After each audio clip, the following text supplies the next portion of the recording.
Today's conversation is with Ari Tulla, a San Francisco-based entrepreneur and the co-founder and CEO of Elo Health, an AI personalization engine delivering the exact nutrients to live better.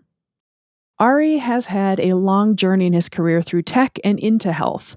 And he calls Elo a smart nutrition company, kind of like an iPhone or the Tesla of nutrition.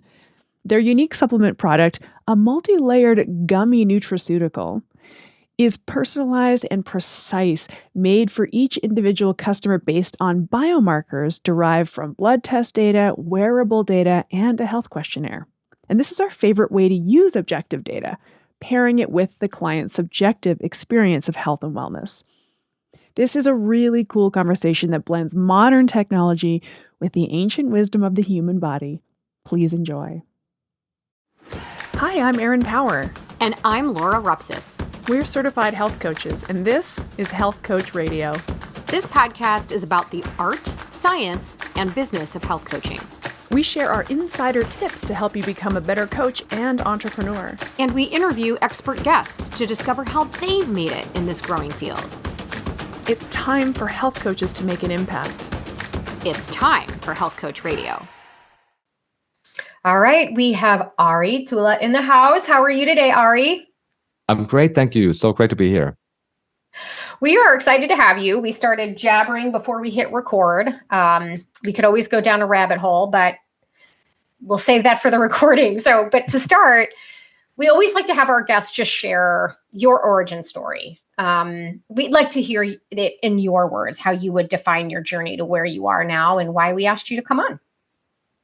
Yeah, thank you. So I'm a boy from Finland, the northern country in Europe, and I was born in late 70s, so different world than today. And I spent my youth playing sports and got into computers very early. So my dad, I think he gave me his old computer in early 80s, and nobody had a computer then, and that was like the PC 086 with two graphic screens, and what you can do maybe write and maybe play a game or two, but very early, like a Pong type of games. Mm-hmm. But that kind of sucked me in, so I started to play with them, and in the end, I started to play video games properly in high school, and I was one of the first people in the world to make money by playing video games in early 90s.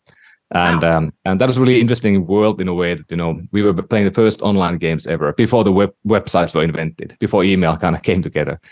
So that was kind of eye-opening for a kid, and I learned that you can do anything, because I was playing with people who were much older, and then I started to build games, and I was 16 years old, and people were 30s, and we were building games together.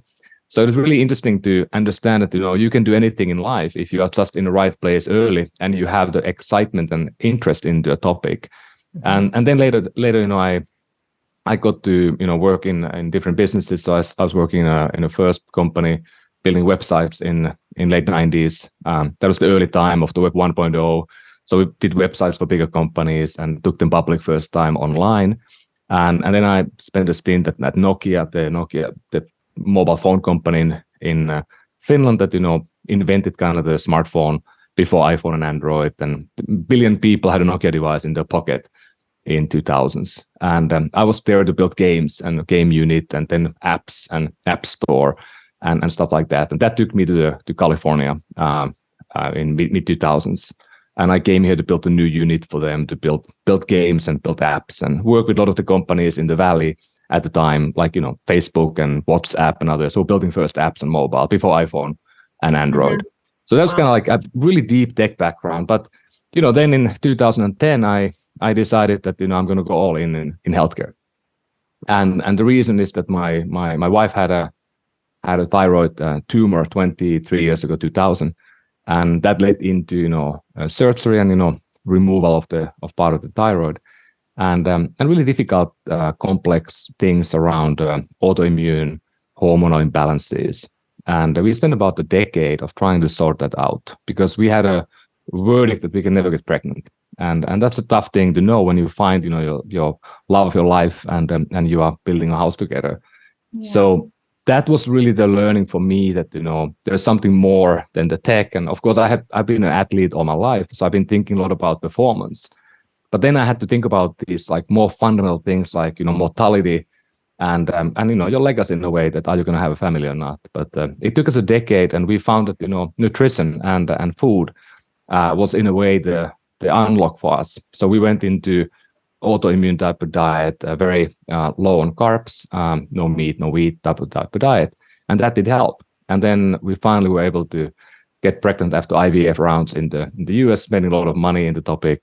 And unfortunately, we had very unlucky outcome that our first son died. So that was like the 15 years of my life, and our life went into kind of battling that one topic. And today we have two healthy kids, 9 and 5-year-old. So it's all good now. But that taught me a lot about life and about this area. So 2010, I started first healthcare company called Better Doctor. We helped about 20 million people a year to find a doctor. It's a really exciting company that, we had a hard time finding our own doctor. So we wanted to build a company that, could help people in the same way. And then I run another company in a space of access to healthcare. It's the leading company in the US on building doctor networks. So every health insurance company, every government agency, CMS, Medicare, Medicaid, they use our tools to build networks. And the last, 3 years, I've been so happy and excited to be back in nutrition and really work on the stuff that I really care the most, which is, helping people, eat better and get better nutrition, because that has a huge impact. And we know, you guys know better than anyone, and people listening, that 75% of people are overweight today. We lose maybe 10 years of our lifespan, and not even talk about health span, because of the bad diet. And we have to do something. There's a crisis out there. I hate to ask this question, but I just have to know. I have to know. Were you responsible for making Snake? One of the people sitting a few cubicles from me in Finland, he actually made the Snake game. Snake is, of course, not a new game. It was already built on PC years before. But, these guys, they took the Snake idea and they put it on the phones. And I mean, there probably are, I don't know, a billion people who play the game. So it's pretty cool.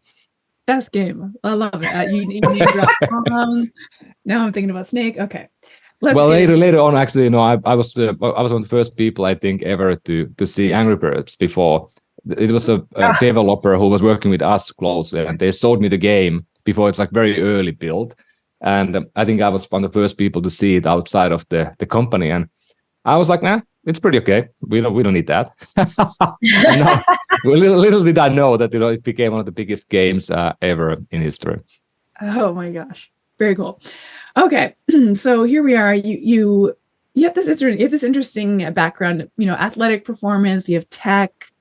I get the sense, now you've moved into this health nutrition space, but you still bring some of that tech, right, in with you, the tech background in with you. Can you speak a little bit to how you're so in your new company, Elo, this is a supplements brand, and does technology, any of your sort of previous life in technology or project management come into helping you develop this product? 100%. And I think, you are kind of built on the life events that, you have had that make you who you are. And they built the view you have about life and the world. You have lenses. My lens is different than, most of the people's, I think. And I always look at problems from the perspective of the ground troops. Like, what are the first principles in nutrition, for example? And I try to ask the questions like, why do we do certain things a certain way? And when we started this company, I've been thinking about this for a long time. We had an idea already in 2010 to build a company called Social Food. That was a company where you take, you take a phone and you point it to a food product or nutrition product, and based on the barcode, QR code, or the product, if it's good for you, like red, yellow, green type of thing. And that's been built by many companies later. And it was a nice idea, but nobody wants to use that because it's too complicated to go to the store and scan every product and so forth. Too much work.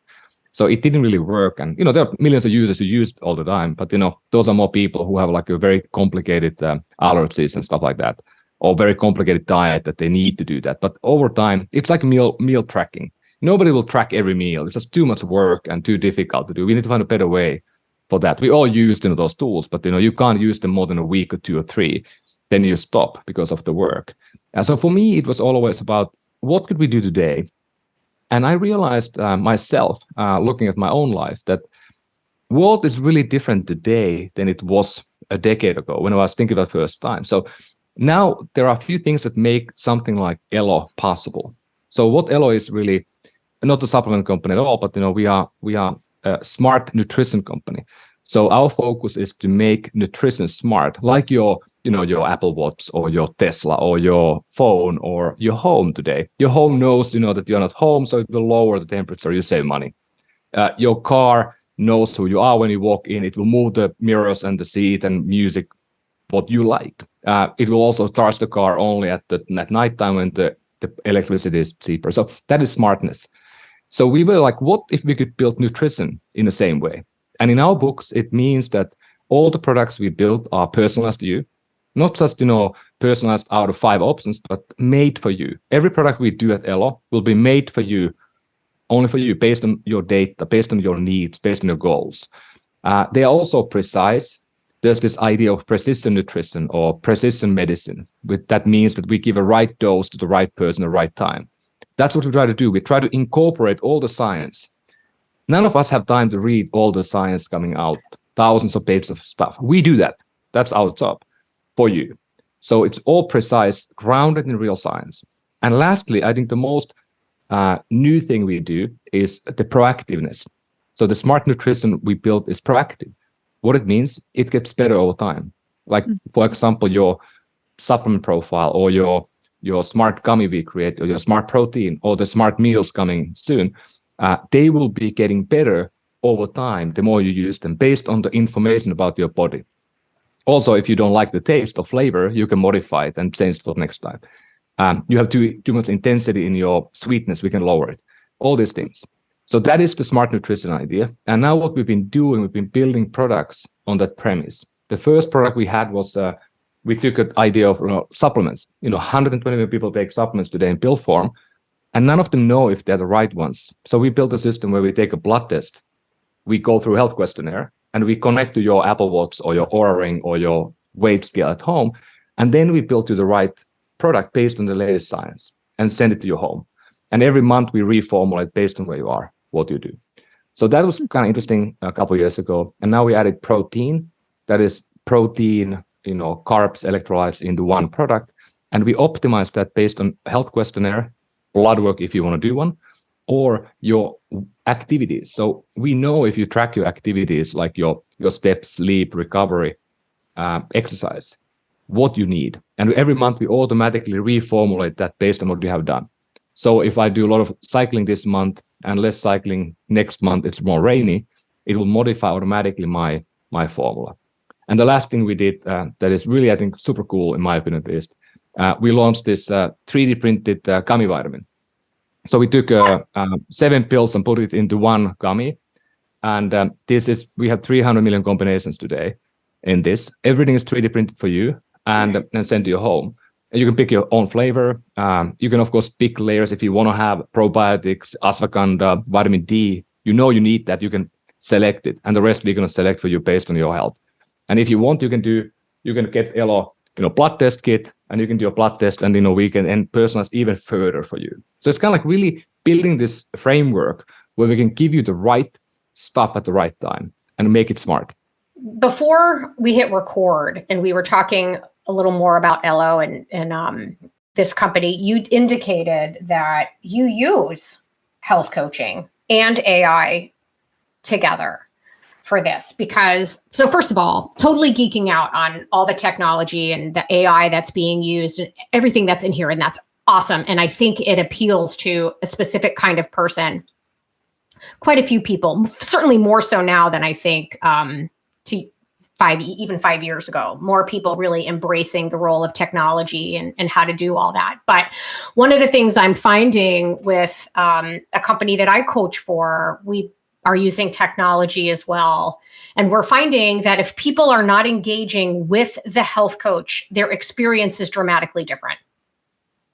They think having access to this technology and data is going to fix the problem. But like anything else, it's just information. It's just data. And unless you've got the tools, the resources, the confidence, the time, all the other things that make making change difficult, you know more information, but you're not really better off. And I love hearing about how you're pairing health coaching with this technology. Did you always go into it with that idea, like, hey, we need to add support? Or did you find out as you were going that we need to help people understand what to do with this data and this information? Do you mind filling us in on that trajectory a bit?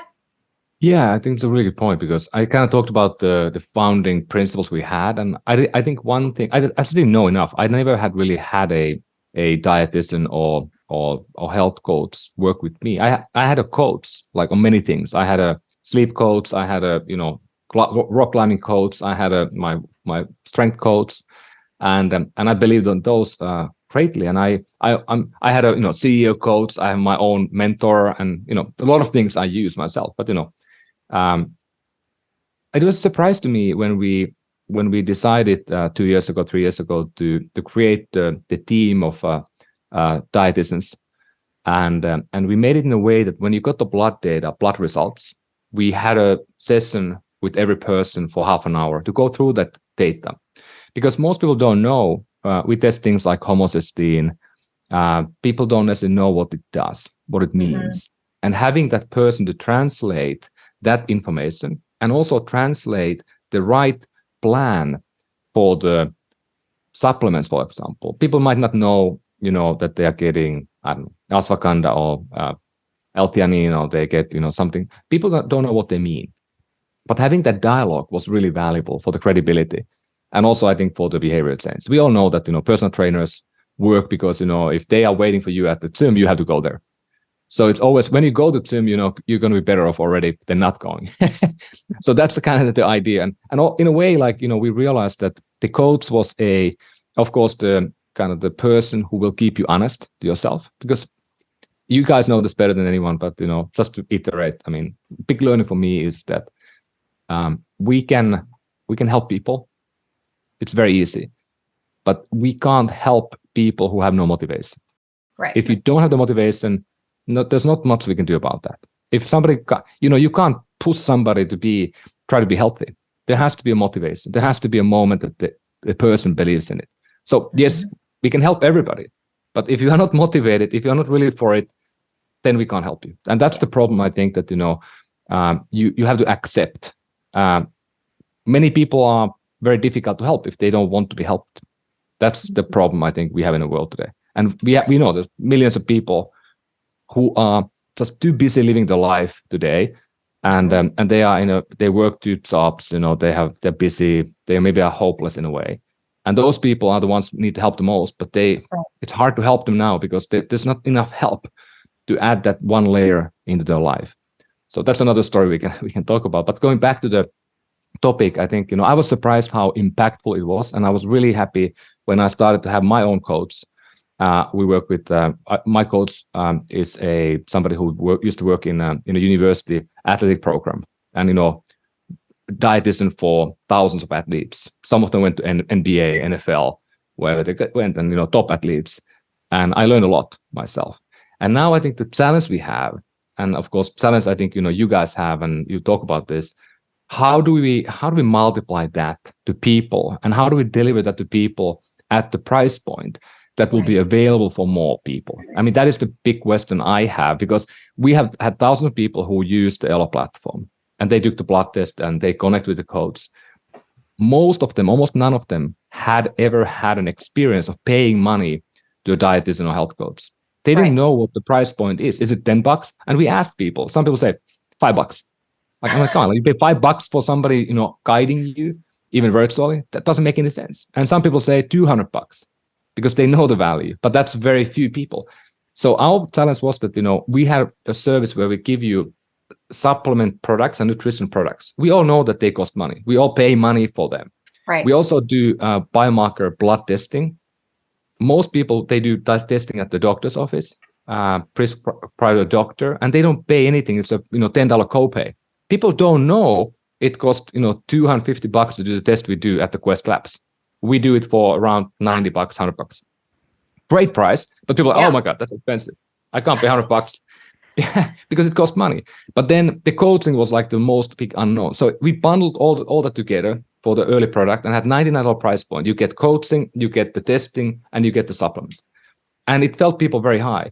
So what we have done now lately is to look at it. How do we make this easier for people to access? How do we put the price point lower? How do we put the price point to, let's say, $69 or $59? That is the price point people are willing to pay. And there are millions of people who will pay $59, and there are very few people who pay $200 a month.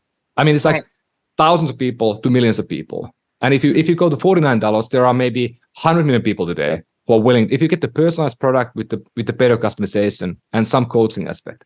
So that's why we got to the AI. And I've been working on different AI tools for over a decade now. And I mean, for me this time is now kind of like, in the beginning when I got the video games and, the internet opened up first time. This was like before email was invented in a way. It was unbelievable. You had this group of people who were communicating globally in this secret society in a way. And then you had, the smartphones came out. I mean, we saw the data at Nokia before anyone, and we had people using the phones 5 hours a day, not on phone calls, but making sending emails and taking photos. It was like unbelievable, like poof. And now, of course, we all use phones 5-6 hours a day, more than TV or whatever. And now we have the AI, and the AI will be much bigger. It will be bigger than internet, bigger than the smartphones. It's going to be in the same vein as the biggest inventions of man or woman we ever had, which are fire, wheel, industry, and the AI. Yeah. That's how I look at this. And it will be absolutely game changer. And what happened now in last year is so unbelievable for me, because I've been doing this for 10 years. And what happened now is something that nobody foresee. I mean, we all thought about, and I'm a science fiction buff. I read all the books out there, thousands of books of science fiction. I love that stuff. We all thought there would be a robot. Like, think about robot at home, maybe doing the dishes, cleaning the house, maybe even taking care of the babies or whatever. Like, that was what we thought about. And now what we have is a robot that can compose operas. I mean, nobody thought about that. Think about it. The people who are now displaced are going to be like screenwriters. They are now in strike in LA. Actors, we're going to have AI being an actor. Like, completely different thing happened that anyone foresee. So we are living in a time that is so weird in many ways that I can't even fathom it. And then it actually is so good today if you do this type of coaching stuff or companion or a friend almost, that it's scary. And it is actually really, really good. And what we did at Elo now, we are testing this. This is like internal. We haven't put this out yet, but because we have all this data about you. We have your biomarker blood data. We know when you take supplements, what you take. We know your type of diet. We know your steps. We know your sleep. We know all this stuff. Weight. So we took that data. This is only internally done now, not to customers yet. My data is there. And I also connected all my health records from last decade. So it has 10 years of all that data, everything. And then we put it in a way that my data is now contextually relevant for the AI. It knows all my information. It also knows all the other stuff that it knows. And it can put it together, and I can have a dialogue with my own data in a context of, this all other stuff. So I can ask, what should I eat today? And it will tell me. Give me a meal plan, it will tell me. Order food, it will probably do that as well. I mean, it's unbelievable. Like, you can do all those things now in the next year. And that will change everything, I think, because, I mean, we can have actually not, 50,000, 100,000 health coaches in the US. Everybody can have one, and they can talk to it 2 hours a day if they want. I mean, look, this is wild. And actually, when you evoked this idea, or you mentioned the writer's strike, I think is over now, but I remember when that was going on. I'm going to get to a question here, by the way. I heard this story about how they had to recreate the contracts for writers and actors. I think for actors, saying there must be a certain number of actual human actors in movies from here on out. And to even conceive that contract ever had to be written like that, there must be at least 5% of the cast must be actual humans. Like, it's actually just. It's insane and crazy and interesting and fascinating. So, but we kind of got into this conversation around, like, I like how you got here. It's like, we want everybody to have access to coaching, because this human connection is the thing that makes the data, the bits and bytes, the little zeros and ones sort of actionable in real life, because we're still humans going through real life. And in order to make this reachable for more people at a price point they can handle, that's where we bring in AI to start learning and ostensibly coaching. So then what's your point of view with respect to the human connection? Are we still going to need it? Is there going to have to be some kind of like, quote unquote contractual obligation where, in a manner of speaking, where humans still need to connect with humans? Because it sounds to me like the technology almost will be able to do everything. Health Coach Radio listeners, have I got a treat for you. To get 72-hour free trial access to Primal Health Coach Institute and a 50% off coupon code to the How to Become a Health Coach virtual summit featuring video interviews with over 30 industry experts, visit primalhealthcoach.com/HCR today.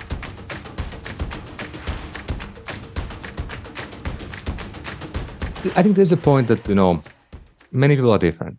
I mean, I was just talking to a friend of mine, and he has four children, and the youngest one is now going high school, and the family, they invest money in companies as a hobby, and they invest in one company that's a high school that is virtual, and fully basically virtual school, partially built by the students. Really interesting idea, and it's probably not right for many people. But for this one person who's never liked school, has hated school with vengeance for last almost 10 years, and went to this new school now for one semester and is thriving, loving it.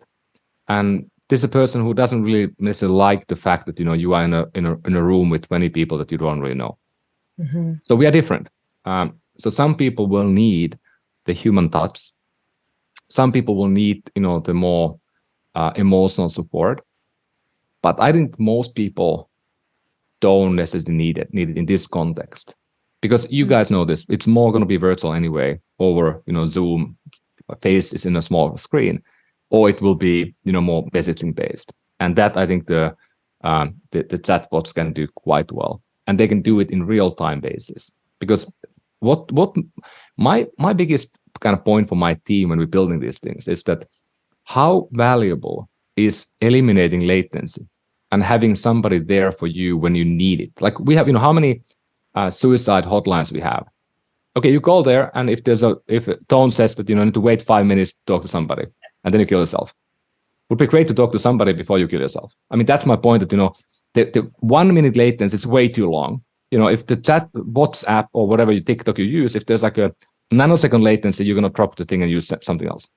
So our customers today, they don't want latency at all. 5 minutes is way too long. It's lifetime. Hour, forget about it. There's no conversation. So I think I told my team that we can multiply conversations by 1,000 times when they become real time. And no matter who you are, if you are helping people, if you help more than one person, or even one person, you're not going to be able to be there always for them. So to me, that immediacy will change everything, because we have these questions. And think about at the Zoom when we train people, that's easy to understand, where somebody's right then and there with you. And of course, now we have Future Fit and others that are virtual, but it's still like a contextually, you are doing one thing, it knows you're doing one thing. But when people at home, they have a craving, they are lapsing at the times when you're not going to be there, at night, in the morning, and all these awful times. What if there's somebody then there with them? I mean, to me, that's the key point, because I mean, the whole idea, I mean, my mission in a way at Elo is that, we don't really focus it that much today, but the obesity epidemic is the one to fix.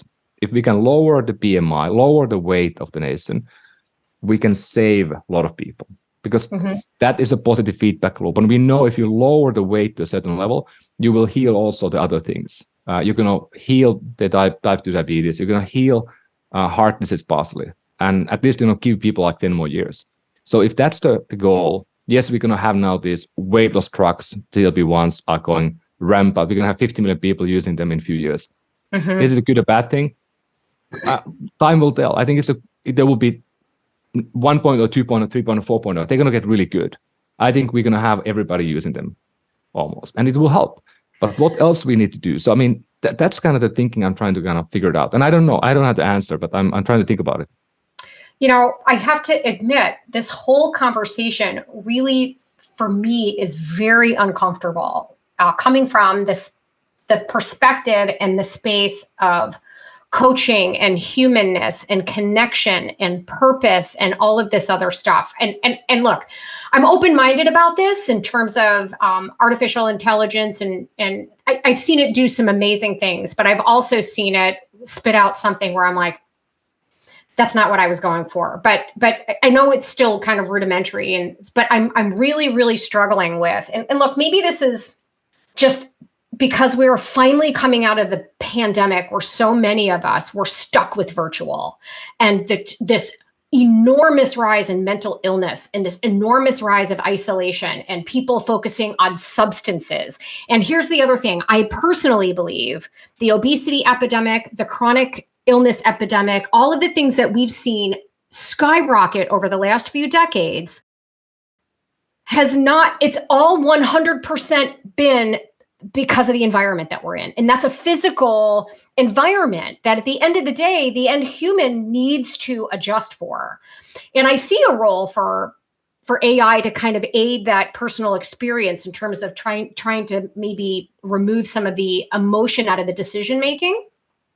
But the emotions are there nonetheless. And this is where coaching, I think, really comes in. And I really, really want to dig into this conversation around how these things can really work together rather than it being one or the other, which it sounds to me is what you're doing. But, with the clients that I work with, the company that I work with now, it's called Complexities Health. The focus is predominantly reversing chronic illness, reversing metabolic illness. They do one thing, and it's all centered around insulin resistance, and it's centered around data and coaching and dietetics, a lot of what you're doing. But what's interesting, they're finding a lot of what you're finding too in terms of price point, that the end health consumer is so used to some nebulous organization, AKA an insurance company, dictating their care. So we have programmed people for decades to abdicate their own health decisions to some other company that has no idea what it's like to be you.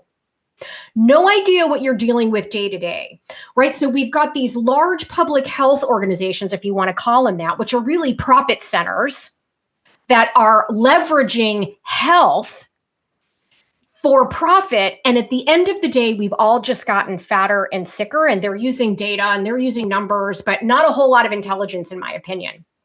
And I think we need an injection of actual people that are working with individuals. And one of the things, to your point, that I think AI would be fabulous with is to try to help clear the deck a bit of some of the other noise that's going on, and help us get down to like the brass tacks of what we need to focus on first and second. And I really want to hear more about what sort of Elo does in terms of where you get your data, what kind of data is it, and how our health coaches and humans using it to take back control of their own health. Because this is what scares me, is the use of technology and AI to just exacerbate that larger problem. How do we control that so that the individual can harness the power? Yeah. So I think you make a really good point, and I always like to, I was really heavily, deeply ingrained in the mass, big enterprise healthcare. And just think about that from the perspective. You have three different things. You have payer. Where do we pay? How do we pay the care? That is going to be your employer paying it to health insurance company, or it will be Medicaid or Medicare. Or now we have, of course, Affordable Care Act. That is a one piece. Almost half today paid by government on states, and half paid by employers, and some paid by people, consumers directly. So it's this nebulous way, like you said, where you pay money to, your paycheck will be deducted. So you get care from this company that has nothing to do with your employer. Kind of complicated. Then you have the pharma and medical devices, almost $1 trillion pile. And then you have the caregivers, the hospitals, the clinics, and so forth. So those are the three big instances. And none of them work together in unison. They all are ripping the triangle apart. And that's why we have an ever ballooning, expanding cost of healthcare, much faster than inflation, much faster than our GDP growth, and it will be 5 trillion in a few years. So we don't have the money to pay. We spend more than double than any other Western or rich nation in the world on healthcare. That's just a fact of life. It doesn't make any sense. No. So the system is very broken and very inefficient. And with that money, we should be able to do a lot. What do you get as a consumer, as a patient? I mean, I get hour FaceTime with the doctor a year average. Like, what can you do in an hour? Like, and most hours going to be used on filing documents on an EMR, Epic, or whatever. They fill in your data. I mean, that's what we do. We don't do a lot of screening. We spend 1.6% of the healthcare today on preventative medicine. 1.6%. I mean, that's unbelievable. We spend 5%, and we could have 100 times more help in the beginning.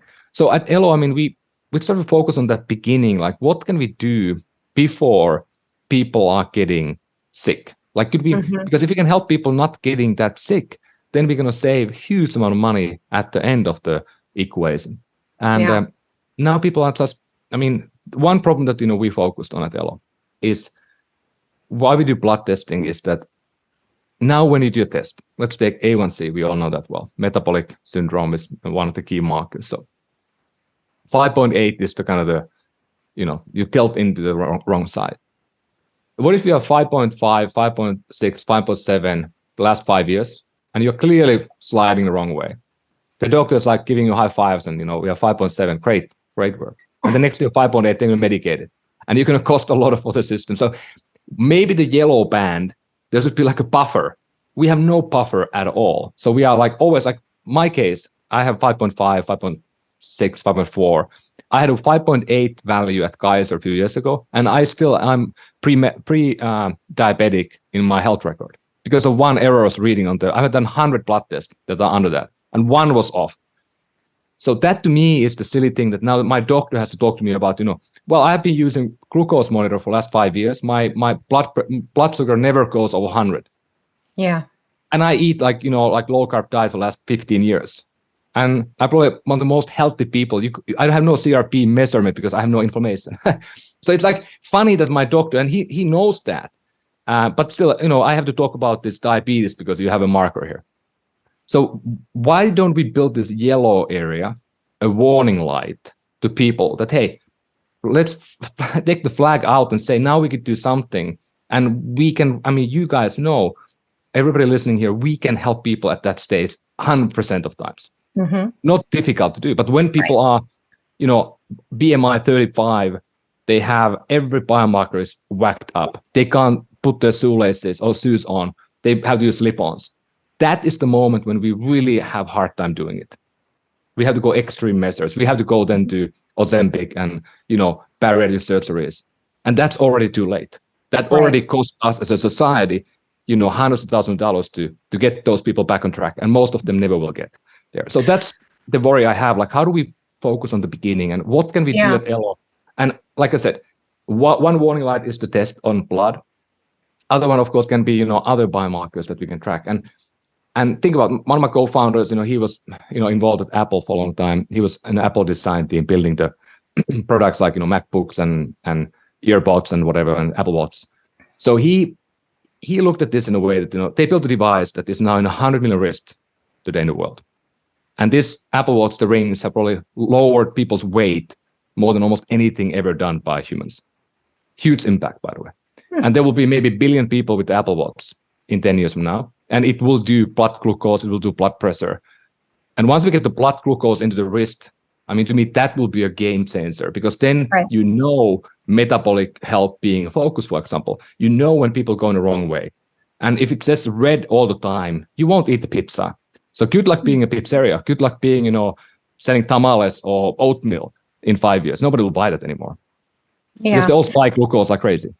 I know Aaron wants to jump in here because, the school that Aaron works for, that I worked for, and we're trying to encourage health coaches. Like this is, right, Aaron, like this wellness continuum, and that this yellow area is where health coaches we should not be treating illness. What we should be doing is focusing on wellness, where we can reverse the trend before the next thing you know, where we're stuck telling a patient, you got to go see a doctor because I'm suspicious of what have you. And so I know Aaron's probably chomping at the bit here, but this is exactly this is our sweet spot here for health coaches, and where we can make the biggest impact in, relieving such a huge burden as the disease case rate continues to climb.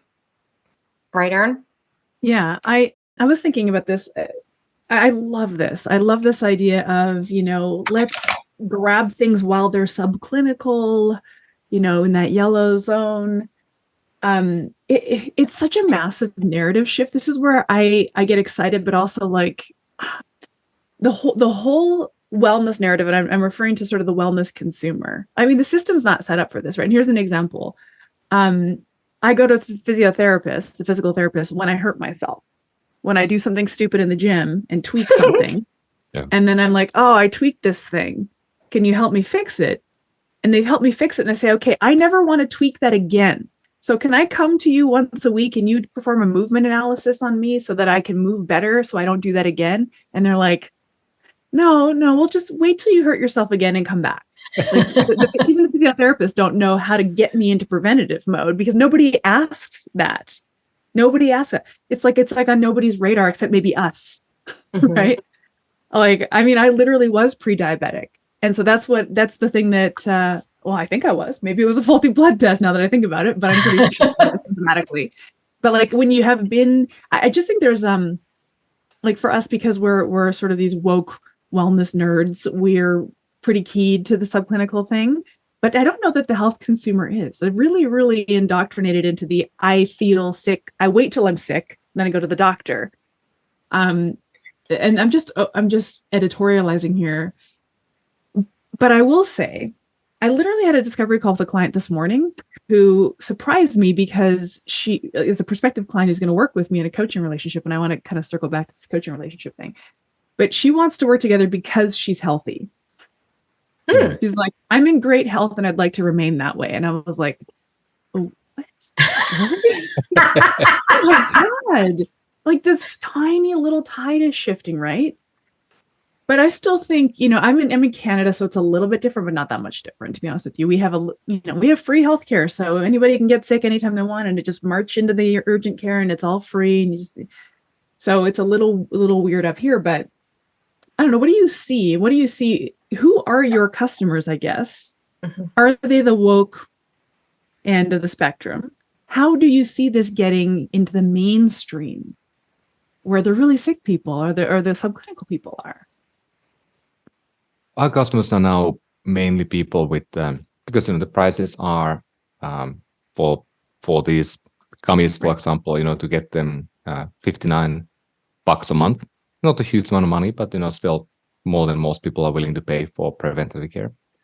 And of course, like $99 for the supplement program we did before. $49 for protein. So not huge price points per month, but still likely people who are spending and investing in themselves. So these are the worried wells, or the people who want to be high performant, or people who want to have more health span. I mean, those are kind of the people who come in. And I think you're really right about it, that we had this biohacker group, the word, or quantify self movement, but that's kind of gone because now it's mainstream. I mean, like I said, every other person has a tracker of some type, steps or sleep. Half people almost. It's unbelievable. It was 0 10 years ago. So there's a real interest, I think, people. And I think our sick care system has let everybody down. Not just in the US, but every country in the world. There's no system today that is doing it right. And we have to rebuild the whole thing. But even more, I think the food system is, of course, letting us down. Because, I mean, you turn on the TV for the Super Bowl, likely every ad will be food that you should never eat. And is that fair, for our kids and, the people who are weak? I don't think it's fair. And you go to a store, everything that you look and buy is the stuff you should not eat. If you open up your DoorDash app, take a look at it, or Uber Eats, everything that you have in the top of the list is stuff you should never eat. Those are the promoted spots that are now all McDonald's and Yummy and the crap you should never eat. All ultra-processed food. So basically, they dictate our eyeballs. Yeah. How could we do the right things if everything that we see on the media is the wrong thing?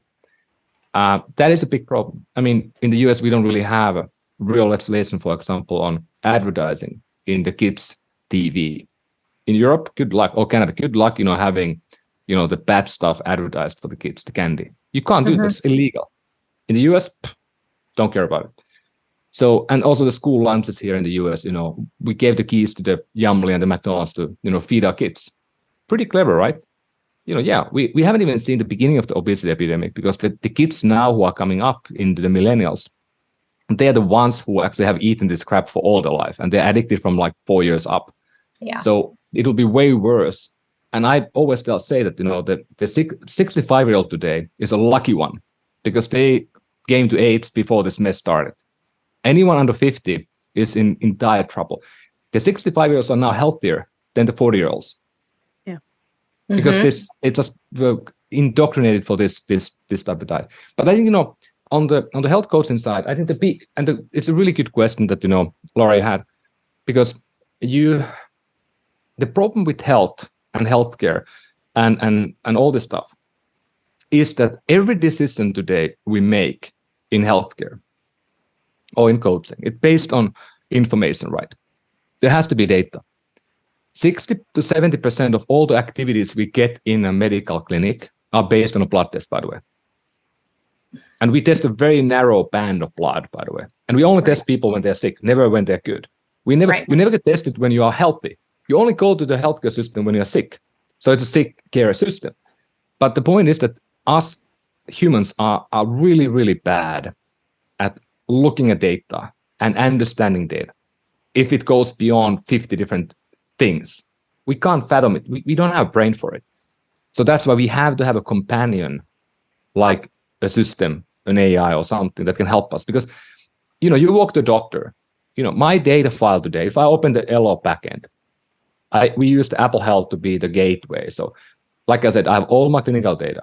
I have a decade of every step, every heartbeat, everything that I have recorded. I have my DNA sequenced. I have my epigenetic sequenced. I have my glucose data. I have my blood pressure data. I have my weight data.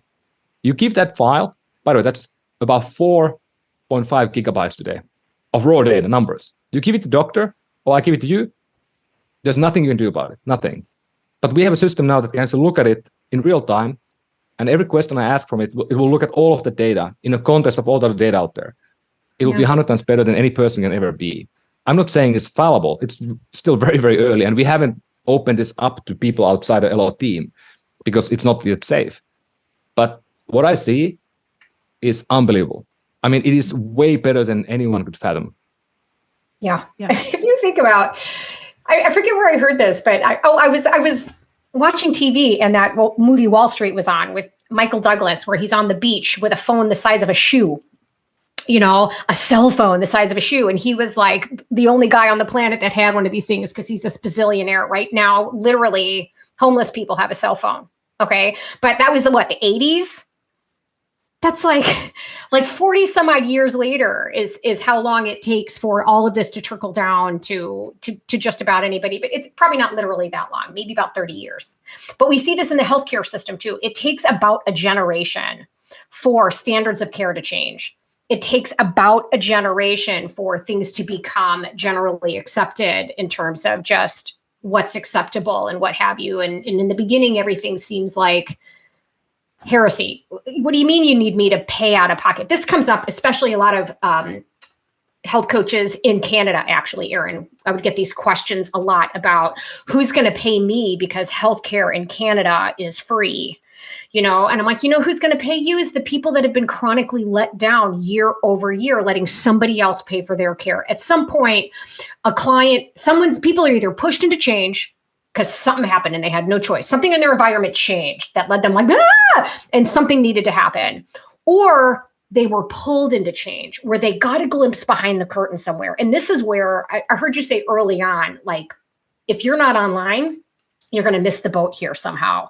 So this glimpse behind the curtain, I think, is where influencers can really be helpful if they're coming from the right place. The problem with the quote unquote influencer crowd, sometimes they're promoting a bunch of crap. Let's be honest, right? A bunch of stuff that's not true, selling a bunch of stuff that's not good for you. But there are more and more now. And, I know many people who work with them. Many of them are primal health coaches. Many of them are very much aligned, that are really sending a fantastic message, that are opening the eyes to a younger generation, people in their 20s, high schoolers that are starting to open up a little bit more. So I'm wondering, I'd love your opinion in terms of technology, where in the past it took an entire generation for anything to change because you need the people that were practicing one way to retire and make room for new people. Do we think that, so technology doesn't have to be the boogeyman, right? This can really be something helpful that helps compress the amount of time now for new thoughts, new ideas, new ways of doing things that are better actually take root. I think the time has been compressed now in a way that everything happens so quickly, and it's happening every year faster and faster. And sometimes we don't really feel the change because it happens kind of so fluidly that we live with it. But as an example, Wall Street, the movie, Gordon Gekko would today be in a retirement, and he would be telling stories about the good old days when they were doing deals. Today, the Gordon Gekko is not the Gordon Gekko; it's the AI now doing all the trading. Now, every hedge fund today who makes most money is all fully AI driven. It's all automated. There's no people at all. So that's just a good example, like how it works in the Wall Street today. And if you try to be a human against, a retail investor, 100% you will lose money. You can make some money, but you're not going to be able to perform against, because those guys are, by the way, they are all close by the stock exchange, and they are plugging the mainframe directly. The closer you are, you get like a fraction of a millisecond benefit to trade faster. Yeah. So that's a good example how that world changed over the years. But I mean, I think we need to believe that the world is it's moving and in a direction that we might not like. It's moving very quickly, and of course, us as people, we need to be able to live in this new world that is coming together, and it's very scary. But it's tough because we don't even have regulation now really to understand what this means. Like the point about the actors, being able to mandate that they need to be still humans. I mean, for most people, that's like, what the hell?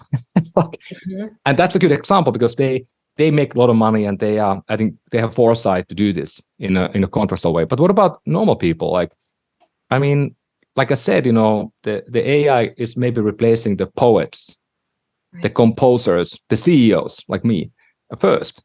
And I think, what will be the more difficult thing? So the robot, it can't pick a pen really well yet. So that it sucks at picking a pen from the floor. If you put marbles on the floor and put it to walk there or pick the marbles, it sucks.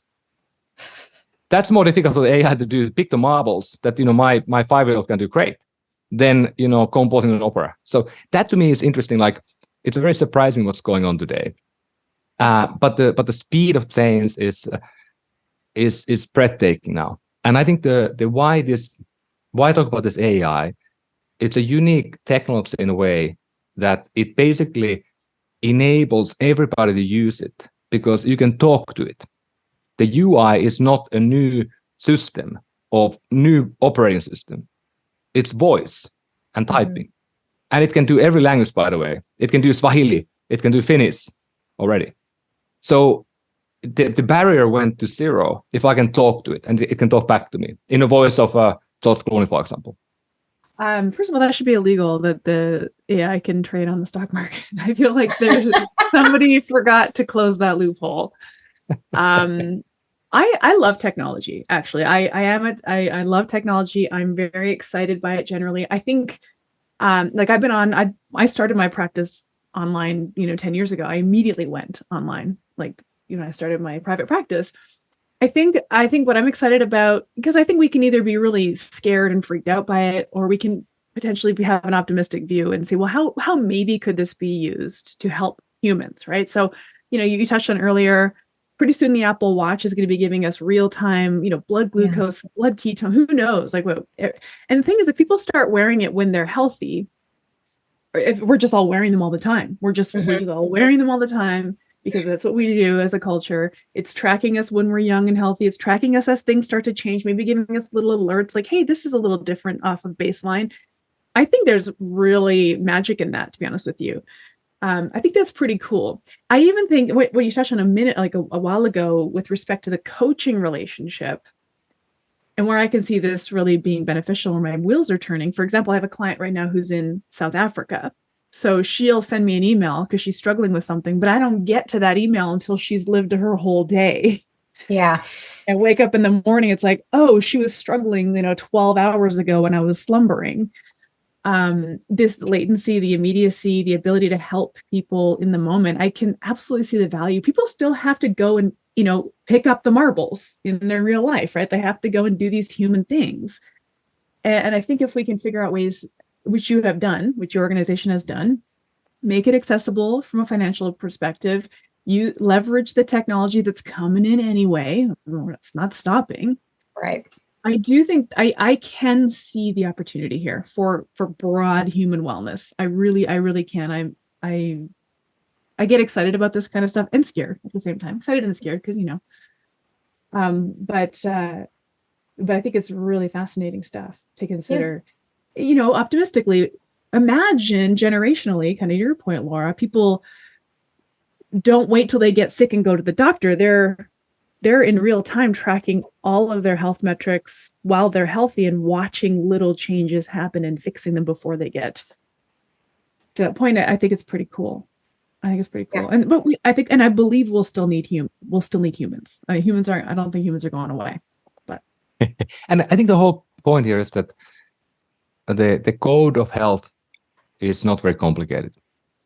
And our moms told us that you eat moderation, and you sleep, you recover, you move enough. I mean, that's about it. I mean, it's not that complicated, but we are taking everything to the excess today, and to a level that it doesn't make any sense. And I think Laura had a good point earlier that we have to be accountable to ourselves. We can't expect anyone to nanny us up and help us, and it's our responsibility. We need to be the CEO of our own life, and if we don't do that, it's very hard for anyone to help you. And of course, it doesn't help that the worst possible food is the lowest cost and easiest food. I mean, that to me is, and I know the people who started Uber Eats and DoorDash and others, and you think they are happy about the fact that those platforms are not promoting unhealthy food? They hate that. Mm-hmm. They hate that fact. But they can't even by the way, by law, they can't even eliminate those companies promoting. If they would say that McDonald's you can't promote, that would be illegal for them to do. They are marketplace. They can't discriminate in that way. So that's the difficulty here. That you talk to people in the closed stores, and many people are very upset about this thing, what's happening today, and they would like to change it, but it's not easy. I think the only way it's going to change is when the consumer changes how they spend their dollars. And we're starting to see that already. I mean, the founder of our school, Mark Sisson, just sold Primal Kitchen for hundreds of millions of dollars to Kraft because that's where the end consumer was spending their money. And nothing irritated me more but listening to people be like, oh, he sold out to the man. I'm like, are you kidding me? This is a prime example of how you spending your dollars in a place that you valued got the attention of quote unquote big food. They'd be morons to turn around and change the ingredients. People were buying it specifically for the ingredients. That particular buyer pays attention. So they know this. And now those are a little less expensive, not tremendously less expensive, but a little less expensive per item. And the distribution is enormous. I can find a Primal Kitchen mayo at Walmart. Yeah. Before, it had to be people that could afford to go to Whole Foods, right? So we're doing this we're making it available. You're able to get these things available years later now to someone who doesn't have a Whole Foods in there. So the direct consumer needs to demand it. So how is the direct to consumer even know that stuff exists? This is through where being online and messaging and all of that stuff happens. So in the absence of having an environment that's actually supportive, which for many of us, that's not the case. We can certainly use all the help we can get. And for many people, technology will be a part of that. Other humans will be a part of that. I agree with you. We're all a little bit different in terms of really what lights us up. We all have different levels of engagement and sort of social IQ and emotional IQ and real IQ, right? And we need different tools to help us accomplish different things. And this is where finding the right program, finding the right relationship, and being able to. So, I mean, one of the things I'm learning is how motivating data can be if it's presented in a way that the end consumer can understand. That's the hard part. That's one of the things you were talking about with blood work, right? You get these results and you're like, oh no, it's red, but I don't really know what that means, and that's where certainly having AI kind of look at everything within a context. Because to your point, I see people making pretty big changes based on a total cholesterol number that may or may not really be a problem. Yeah. Right? Going on medication based on one number, but without the context and without another human looking at this, saying, yeah, but, and what else can we do? And helping that end patient. At the end of the day, we talked about take ownership of, because you're right, it's pretty simple, the main concepts, but because our environment stinks, it's not easy. Yeah, and I think there's three points that I think linked to the if you think about the Primal Kitchen example, it's a good one. But you go to the Whole Foods and or many other stores, you have how many you have? Maybe 45 different type of mayos. How the hell do I know what to buy? I mean, why do I need as a consumer that many? There are 55,000 items in a supermarket. Like, it doesn't make any sense. It's just unbelievably silly. Like, we need 3,000 items. That's what Good Eggs and Thrive Market and others have. Costco has, by the way. That's enough for people to buy. And Costco is one of the biggest, retailers in the world.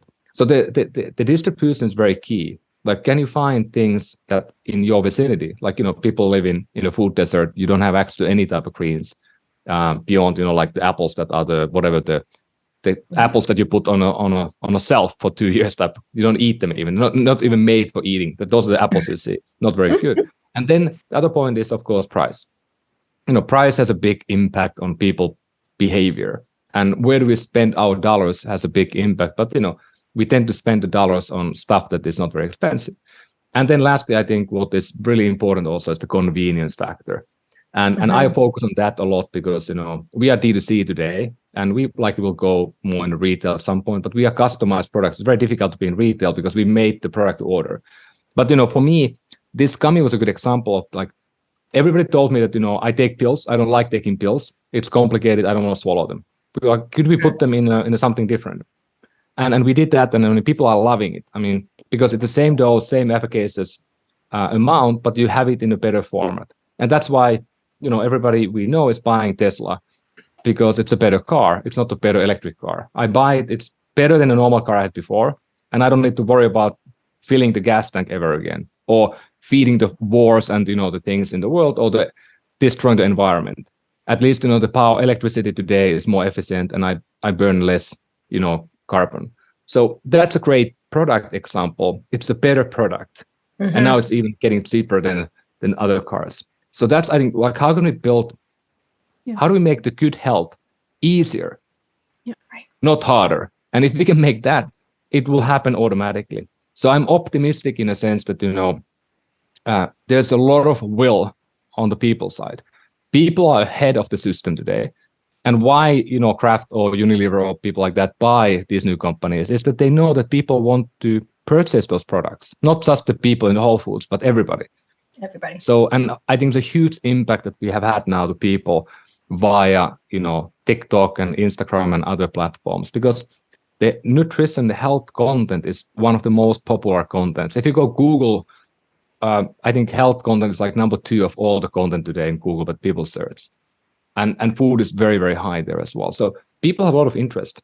And I mean, yes, there are voices that are silly and wrong, but I think it's really good that we talk more about this stuff.